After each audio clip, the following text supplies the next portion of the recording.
All right. Last week, we finished Daniel 7 and saw its clear connections with Revelation's beast that is empowered by Satan for a period of time, times, and half a time.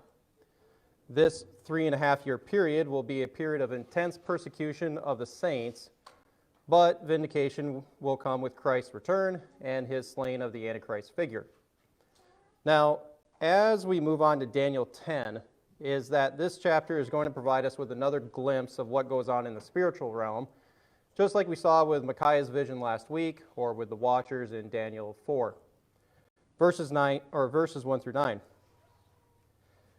In the 3rd year of Cyrus, king of Persia, a vision was revealed unto Daniel, whose name was called Belteshazzar. And the vision was true, but the time appointed was long, and he understood the thing and had understanding of the vision. In those days, I, Daniel, was mourning 3 full weeks. I ate no pleasant bread, neither came meat nor wine in my mouth, neither did I anoint myself at all until the 3 whole weeks were fulfilled. And in the 24th day of the 1st month, as I was by the side of the great river, which is the Tigris, then I lifted up mine eyes and looked, and behold, a certain man clothed in linen, whose loins were girded with fine gold of Uphaz. His body was also like yellow jasper, and his face as the appearance of lightning, and his eyes as lamps of fire, and his arms and his feet like in color to polished brass, and the voice of his words like the voice of a multitude. And I, Daniel, alone saw the vision, for the men that were with me saw not the vision, but a great quaking fell upon them, so that they fled to hide themselves. Therefore I was left alone, and saw this great vision, and there remained no strength in me, for my comeliness was turned in me into corruption, and I retained no strength. Yet I heard the voice of his words, and when I heard the voice of his words, then was I in a deep sleep on my face, and my face towards the ground. At the start, we are told that we are in the 3rd year of Cyrus's reign after the conquering of Babylon in 539. This puts the final vision found in chapters 10 through 12 in the 536 or 535 BC time frame, which falls within the 70th year of exile after Daniel and the rest of the first captives from Judah were taken to Babylon. Verses 2 and 3 describe Daniel doing the Daniel fast for 3 weeks by abstaining from bread, meat, and wine. Verse 4 said that he did this until the 24th of Nisan, the Jewish first month. What that tells us is that Daniel was grieving over the fact that he and his fellow Jews still could not celebrate the spring festivals properly because the temple and Jerusalem still lied in ruins. Although Cyrus's proclamation for the release and rebuilding had already been proclaimed at this point, maybe about a year ago, is that I suspect Daniel is extremely saddened over the reality that he wasn't going to go get to see Jerusalem and the temple fully restored back. He's in his early 80s about at this point, and he's probably nearing death. Verses 5 and 6 are ones that we have commented on before, as the description here of the glorious man is found in John's description of Jesus at the opening of Revelation. We will likely come back to these descriptions elsewhere in our study, but just looking at him here right now is, have you ever noticed the number of descriptions that were given by Daniel of the glorious man? It's 7. Obviously, it's not a coincidence, thinking of all the 7s that we find in Revelation, that we see some 7s appear in in Daniel's too. Verse 7 said that Daniel was with some other men, but only he saw the vision. This should sound familiar with Saul's conversion on the road to Damascus. There were other guys with him. They could see the light, but they could not hear what was being said, and they became really afraid too. Both Daniel and Paul are said to have fallen to the ground after seeing the vision, and in both cases, we know that it was Jesus that appeared to them. Why I am explicitly saying that, and also linking verse 9 back to verses 5 and 6, is because when trying to figure out who is talking to Daniel in the rest of chapter 10, it can be a little confusing. So check out 10 through 12 or 21 here and see if you think who's talking. And behold, a hand touched me, which set me upon my knees and upon the palms of my hands. And he said unto me, O Daniel, a man greatly beloved, understand the words that I speak unto you, and stand upright. For unto you I have been sent. And when he had spoken this word unto me, I stood trembling. Then he said unto me, Fear not, Daniel, for from the first day that you were set your heart to understand, and to humble yourself before thy God, your words were heard, and I have come in response to them. But the prince of the kingdom of Persia withstood me 21 days. But lo, Michael, one of the chief princes, came to help me, and I remained there with the kings of Persia. Now I have come to make you understand what shall befall thy people in the latter days, for yet the vision is for many days. And when he had spoken such words unto me, I set my face towards the ground, and I became dumb. And behold, one like the similitude of the sons of men touched my lips. Then I opened my mouth, and spoke, and said unto him that stood before me, O my Lord, by the vision my sorrows are turned upon me, and I have retained no strength. For how can the servant of this my Lord talk about this my Lord? For as for me, there remains no strength in me, neither is there breath left in me. Then there came again and touched me one like the appearance of a man, and he strengthened me, and said, O man greatly beloved, fear not, peace be unto thee, be strong, yes, be strong. And when he had spoken unto me, I was strengthened, and said, Let my Lord speak, for thou hast strengthened me. Then he said, Do you know why I have come unto you? But now I will return to fight with the prince of Persia, and when I have gone forth, lo, the prince of Greece shall come. But I will show thee that which is noted in the scripture of truth, and there is none that support me in these things, but Michael, your prince.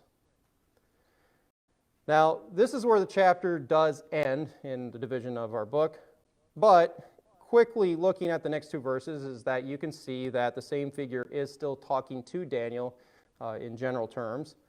And then he will tell Daniel the prophecy about the future, which 10:14 said that it was pertaining to the latter days, a phrase that we've been tracking on quite a bit over this study with all the charts, and so that means that there's more chart building to do when we get into 11 and 12.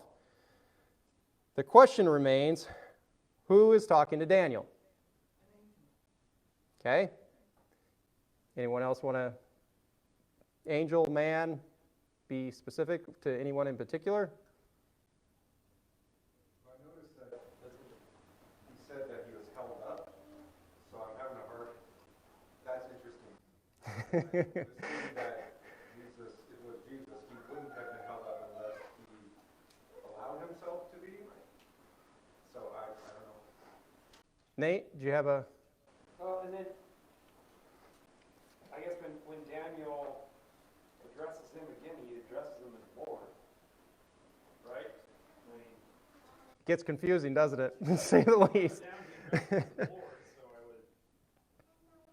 There's a way to find out, but the one thing is that you pull open any version, and it's going to stay in those neuter pronouns, and it's going to be he, and you're in your head, you're like, okay, who now touched who, when, Daniel, what? And I'm with you.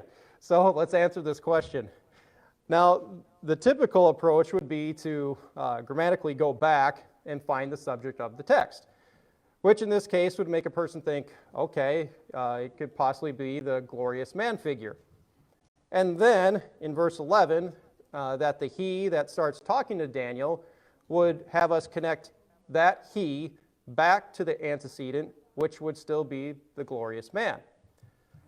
But this causes a lot of theological problems, because in verse 13, it says that the prince of the kingdom of Persia withstood him, meaning that the one who is talking to Daniel was trying to get to Daniel sooner, but that the prince of Persia prevented him from doing it for 3 weeks. And the only way that he was able to get loose was when Michael showed up and helped him. What this does is that it demonstrates that the he, or the me in this passage right here, is weaker than the prince of Persia. Now, trying to mentally track on all this can be difficult. But for now is that we know that there are at minimum 2 heavenly figures here in the scene. And in verse 21, the mystery figure reiterates that only Michael came to his aid. Now, because of these descriptions of Michael in verses 13 and 21, but namely 21's statement that Michael is called Daniel's, or really Israel's prince, is that Jehovah's Witnesses and Seventh-day Adventists will say that Michael is the glorious man, who, from the New Testament, we know is Jesus. Now, the difference between those 2 groups is that Jehovah's Witnesses will not say that Jesus is God, big G, while Seventh-day Adventists will still maintain that he is God, the eternal God, and the doctrine of the Trinity. But how both of them still equate Jesus with Michael is done with a similar path, just a little bit of a different interpretation of who Jesus ultimately is. Both lines of argument would point to Daniel 12:1, where Michael is called the great prince that fights for Israel at the end of days. The key word here is prince. Then they would likely ask you, well, who's the prince in Isaiah 9:6 that's called the Prince of Peace? And you would probably answer, Jesus. And they would smile here a little bit and then take you to Revelation 12:7, where it says that Michael and his angels are fighting against Satan, and then question you about Christ's return, and then say when he comes back, he's coming back with angels. And since 1 Thessalonians 4:16 says that the Lord will descend with the voice of an archangel, and Jude 9 calls Michael an archangel, is that they are mentally leading you to connect those dots and say that Jesus is Michael. So what I just demonstrated here was just the simple path that both sides will use, but you can probably see how easily it can be to lead somebody down that connecting dot path and come away with that outcome. I share that because I don't want anybody in here or anyone watching online to get caught off guard by this and possibly come to that same belief.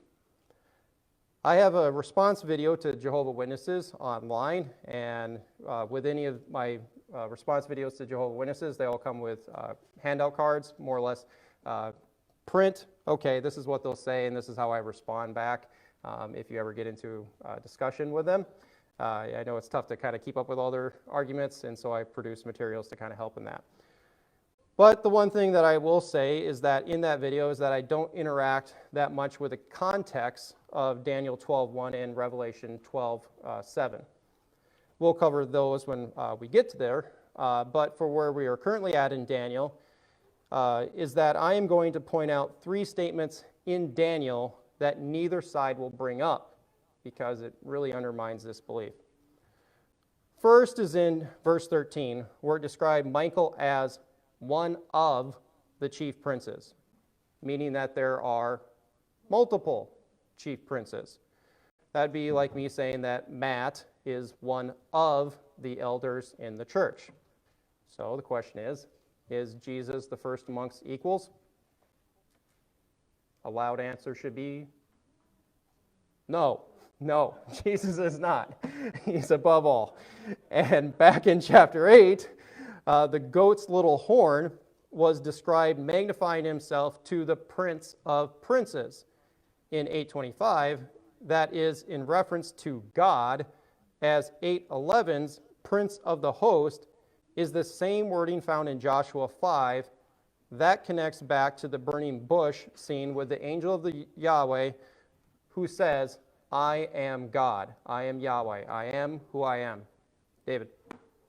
What is the linguistic, what is the word that we translate into prince? Because Sar. For Hebrew? yeah, because I can see, like, to us, prince means the descendant of the king or the person who inherits rulership. But I'm assuming sar doesn't quite mean the same thing in this context. It has a wider semantic range. So like Joshua 5:13 through 15, instead of saying why it goes with captain is because this is a military description and that he's the leader of it. And so you can say prince as in a descendant of royal line and hey, you're next in line to be king and heir. Or it could be that you're the commander or ruler of a nation or a group of soldiers, if you will. So it has a wider range. And so that's part of the game too, is that when dealing with either one of those is that, okay, let me use the definition that fits my outcome versus what fits within the actual context of it. And that's where it all goes back to know your Bible really well. And that's the end game of where you don't get confused. Faith, did you have your hand up? Yeah, I'm looking at 13 and it says, but I, Prince of the Kingdom of Persia, withstood me, blah, blah, blah. Mm-hmm. And then when you look over at 20, it says the same thing, but it's almost like, they talk the Prince of Greece, it's like, I don't know how to explain this, like almost a good versus bad thing. We're getting there. We'll get there. Yeah, don't worry. Yes, yeah.